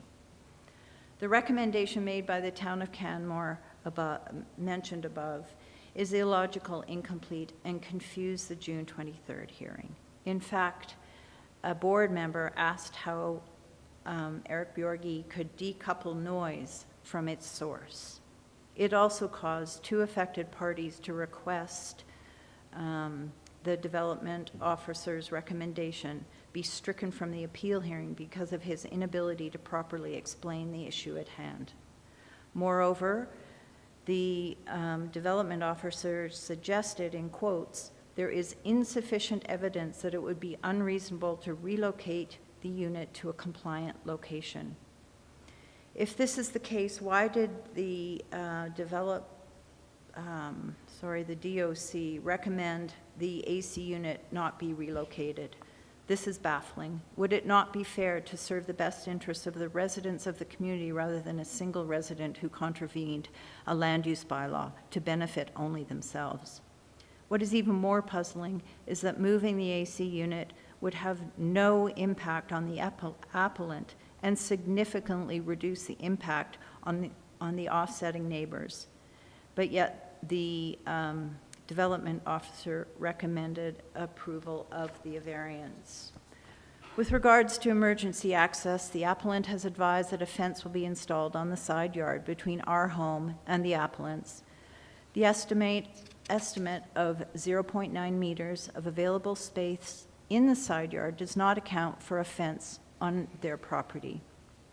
The estimate is more likely to be 0.7 meters of available space for side yard access. This reduces the side yard setback by 53%. Compared to 10% allowable for the Development Authority, we believe that an obstruction of 53% is egregious and is contrary to the intent of the bylaw to allow minor discretionary judgment. Conclusion, the AC located at 631st Street contravenes Section 2.4.3.1 of the Land Use Bylaw. It was installed after final inspection of the new house, and it exceeds the maximum nighttime noise level of the Community Standard Bylaw of 60 decibels. This bylaw was in place during the June 23rd hearing.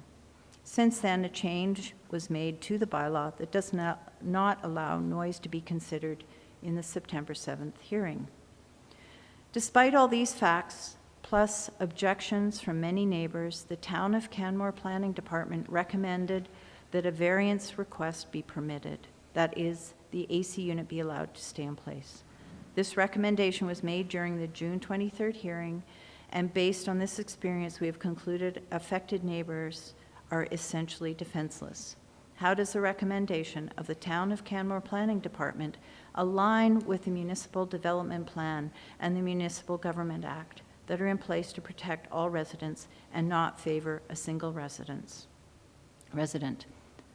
If our request for deferral of September 7th hearing is declined, in the absence of adequate information and our inability to attend the hearing in person, we would urge the SDAB to recommend the AC unit be relocated to the front or rear yard of the appellant's property, that the AC unit horizontal blower is directed to blow into the alley or the front street and not at the side yard setbacks, the AC unit not be installed on the second floor deck facing the side yard.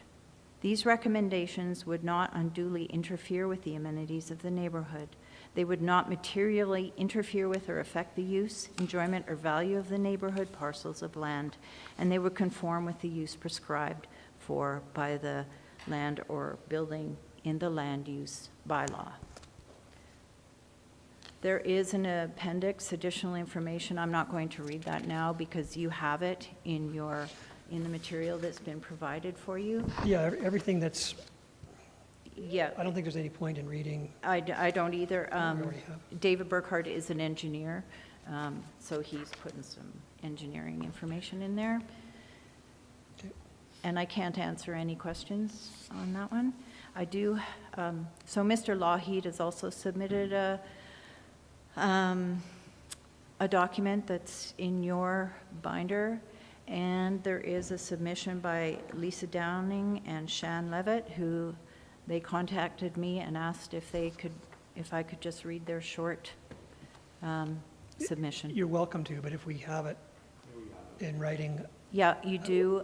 If I could just read it, it won't take long. Thank you. These neighbors live at 621 2nd Street. So this is across the lane and down from 631st Street. It's their permanent residence. They've lived in Canmore 23 years. We are three doors down from the AC unit and across the alley. The AC unit impacts us even though we are reasonably far away from the house. The majority of our time in our house is spent in the area closest to the alley, therefore close to the AC unit. It is my understanding that unit does not comply with the bylaw that was in place at the time of the installation. It is also my understanding that the unit was installed after occupancy permit was granted. What we experience when the AC unit is on is not only an increase in noise, that is humming, but also a pulsing due to the undulating frequency of the air conditioner. White noise is one thing, but to have the visceral experience of the pulsing is a whole other matter. Ironically, the noise and the pulsing is so strong that we can't open our windows at night to cool off. We would love to be able to open our windows, but by doing so, we wouldn't be getting much sleep. As well, we cannot enjoy our backyard when the unit is on. It is my hope that you deny this variance. It is clear that the owners did not follow the requirements of the bylaw at the time of the build, and clearly it's having a negative and detrimental effect on the neighbors in the neighborhood. That's it. Thank you. Thank you very much. Any questions? Okay. Is there any additional correspondence in opposition to the appeal that we don't have? I know you gave us two letters. So there are Yes, okay, you just read one, so. There are 11 submissions in your agenda package. Brett and Pam Adams, Levi Adams, Adrian Blazo. And then you should have from David Burkhart and Andrea Young, one submission jointly, one submission from Mr. Burkhart, and one submission individually from Ms. Young. Also, Tim Burkhart, Gay Harden has submitted 2 submissions for the agenda package. Dave Lougheed, and then Dave Lougheed and Dana Lougheed together.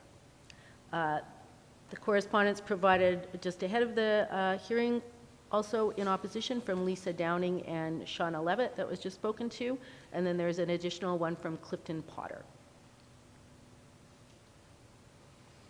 Okay, thank you. And there's no one else here, so there's no one speaking neither in favor nor in opposition. And presumably there's no correspondence that's neither.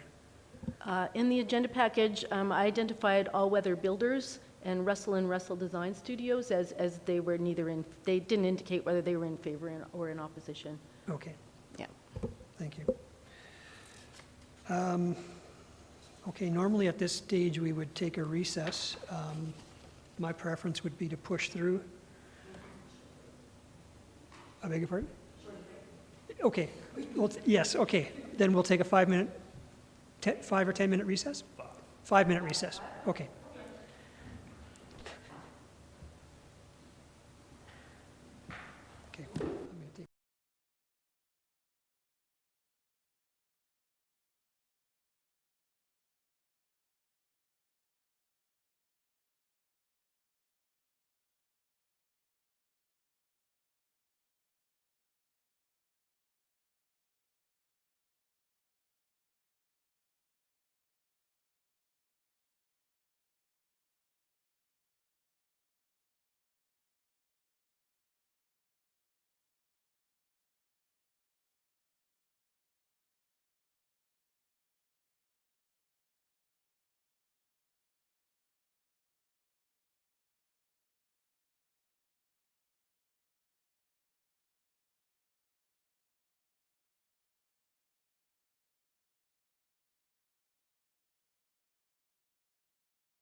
Does the administration have any corrections or points of clarification?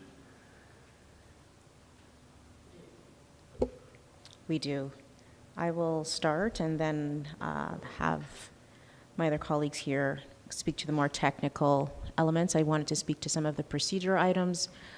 First off, just a reminder to the board that this is a de novo hearing, so anything that may have happened prior to today is not part of the consideration, is not a consideration for you today. You have the information that's provided for you in the package, but there was many references to the previous hearing, which I want to speak to from a procedural perspective.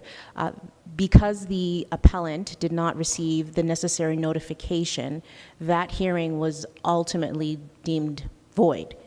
So hence why we're here again, otherwise we wouldn't be here. So I wanted to make that clear. And the reason that there wasn't a notification per se to those who were in attendance at the hearing is the fact that under the MGA, we're required to notify them of a decision. The board didn't make a decision during that hearing because the hearing was found to be void. So that, just to clarify why there was no further correspondence, that was a part of it. So I just wanted to make sure the board was clear on that. I'd also like to note there has been many references made to the community standards bylaw, but under the MGA, the SDAB is not here to adjudicate matters associated with the community standards bylaw.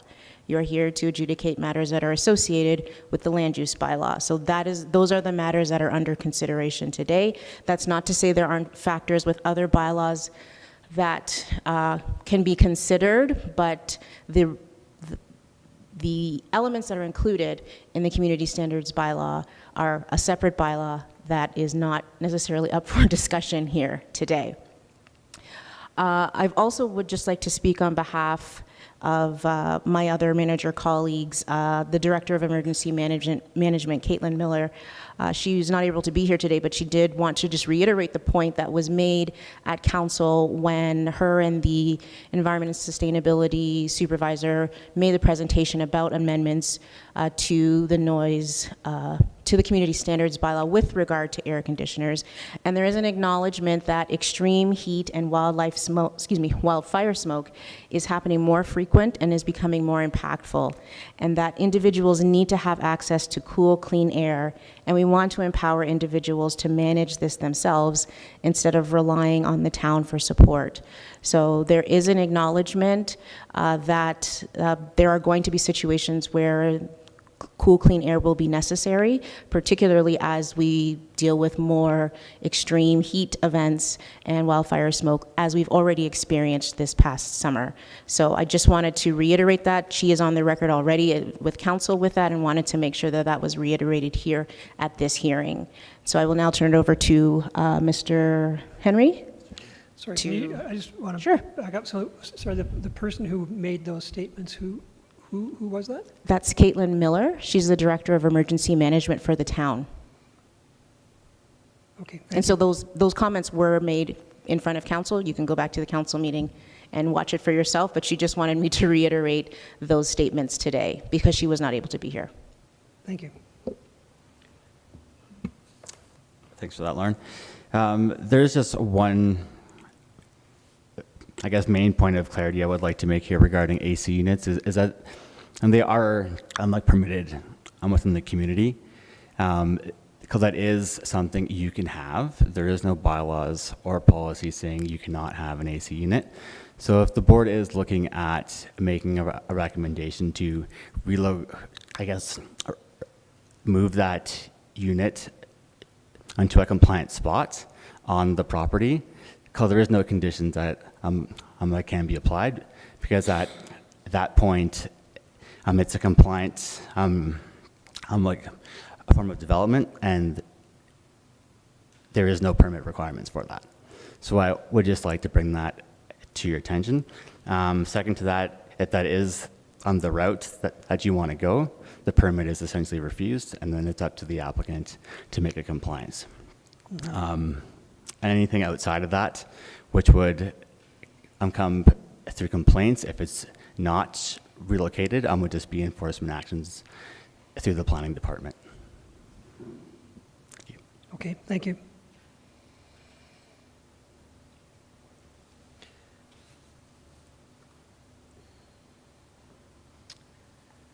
Does the appellant have any closing remarks, comments, or clarification?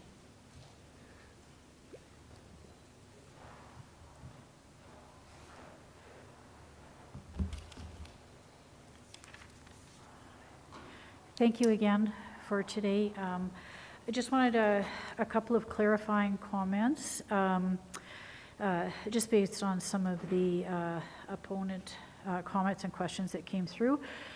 So there, first of all, was perhaps some suggestion that we were not responsive quickly enough last year to concerns from neighbors. In fact, they did want a very, very immediate resolution to their concerns. We did work very closely with our builder and HVAC contractor last summer. In fact, the first day that we received a concern from a neighbor, we contacted our builder and had a meeting with him. So we had about 7 meetings with our builder and contractor over the summer. We had some difficulty getting movement on the mitigation measures for a couple of reasons. I was in and out of hospital with a life-threatening condition a lot of last summer, so the air conditioning unit was not my first priority. We also had significant COVID outbreaks everywhere, so between the builder and the HVAC contractor, and vacations as well. It just took a little bit longer for them to get through the questions about reevaluating the unit, reassessing how it was functioning, all those kinds of things. But at the end of the day last summer, they believed that there was nothing that could be done from a noise perspective because the unit was operating as the manufacturer intended it to, and it was operating within the decibel rating that it was spec to run at, and that it could not be replaced with a smaller unit because a smaller unit could not handle the square footage of that home. And units are spec'd according to the square footage of the space they need to cool. So that's where it was left last summer. We did have an RCMP officer showed up at our door this year saying there had been complaints. He listened to it and said, I don't know what I'm supposed to do with it because it sounds normal to me, but that was pre-hearing last year. This summer we went back to our manufacturer, our HVAC contractor, and said, can you please look deeper and wider for other solutions, because we really wanted to at least provide some relief. And so that's when they came back with the 2 mitigation measures, and they have indicated that that is all that is possible, and that there is not a different unit. Even if we spend more, it's technology limited, not budget limited. The other thing, the reality is we actually are very restricted on our ability, if there's any smoke or environmental allergens, we are very limited in our ability to open windows because our home is actually our safe place from outside pollutants and allergens. Ron has been hugely ill this summer because of just whatever particular allergens are in the air and wildfire smoke. And so there seems to be a certain moral undertone to the idea that you should just open your windows and shut off your air conditioning unit at night. In fact, just like you don't turn off your furnace nightly or daily throughout the winter, an air conditioning unit runs and it just figures out the temperature it needs to be maintaining, and it just runs and it cycles on or off just like your furnace does in the winter. So we don't manually turn on furnaces every day, every night, every morning, turn it back on again. They just run, and they operate according to the set thermostat, the thermostat setting. So it's the same for air conditioning units, and we can't simply open up windows and cool the house if we need to. And the other challenge is we are feeling like we're a bit between a rock and a hard place. We have put mitigation measures in place for sound, because that was the principal concern of neighbors. We have, in addition to the 2 locations that the town has proposed as possible locations, which both could be problematic from a performance standpoint and a manufacturer warranty standpoint. We've looked at a third location, which was not in the planning documents, and we've indicated we are, if it does need to be compliant, we have indicated we're willing to. One of the neighbors has said, don't even consider that location. We wouldn't like that one either, even though it's compliant. We did speak with some neighbors to see if we could have other supporters come out. We did get some letters, as you can see, but we also had at least one person say, good luck with the war, referencing that they did not want to get into what had become a very emotional situation and was getting quite hostile. And again, we have some medical needs. If I was using a wheelchair, I could get parking space on the street cordoned off for my home, and I wouldn't have to keep publicly appearing to defend why I need that, and I wouldn't have to disclose medical information. An air conditioning unit is a legal device. They're allowed in Canmore. They're everywhere. They will be here more and more often.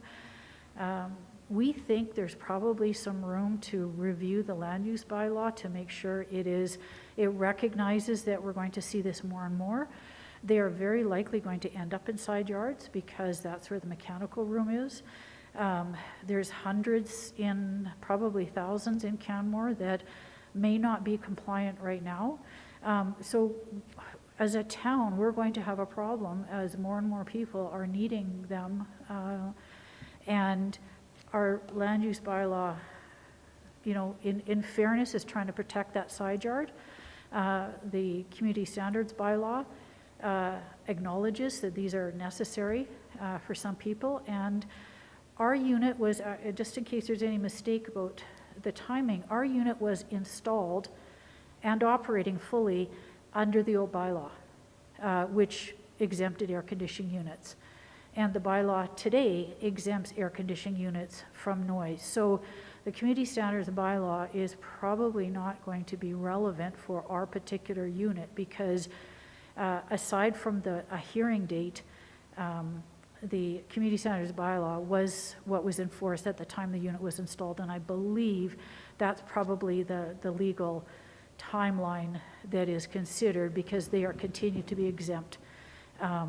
So that's I guess, I don't know if there's anything else you want to reference there, but we are solutions focused. We have been committed to solutions. We've tried some things. We persisted with our HVAC contractor when he said there weren't solutions, and we've gone back 5 or 6 times to say, please find some solutions to try.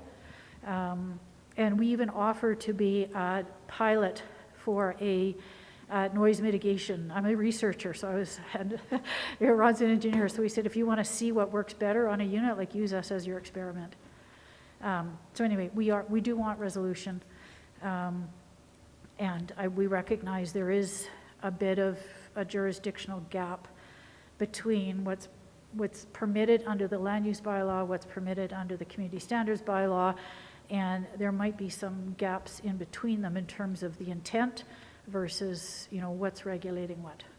And that's for another day. It's not for us to recommend that, but we're caught in that. Okay, thank you.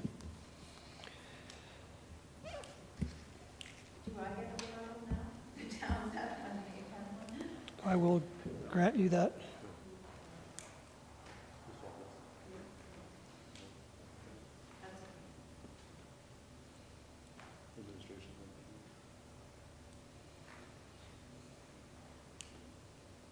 Yeah, I will allow you to make a few statements, but as long as they're succinct. Thanks, I really appreciate that.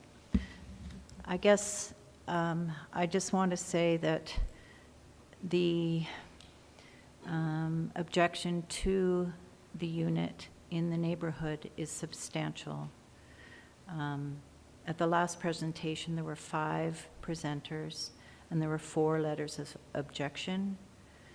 For this hearing, there are more letters of objection from not only the adjacent properties, but I'm 2 houses away.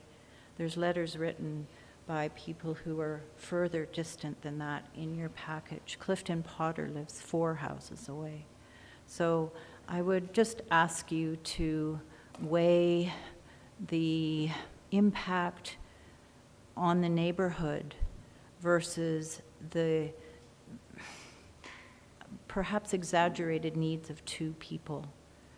And that's all I would ask you to Thank you. notice. Thanks very much. Does anyone have any procedural concerns regarding this appeal that have not already been raised? Does the appellant feel they have had a fair hearing? You do not? Do you have a... Do you believe you've had a fair hearing? Yes. Thank you. Okay, so this hearing is now concluded. In accordance with provincial legislation, the board is required to hand down its decision within 15 days from today's date. And no decision is binding until the board issues a written decision. I move the board adjourn today's hearing. Those in favor?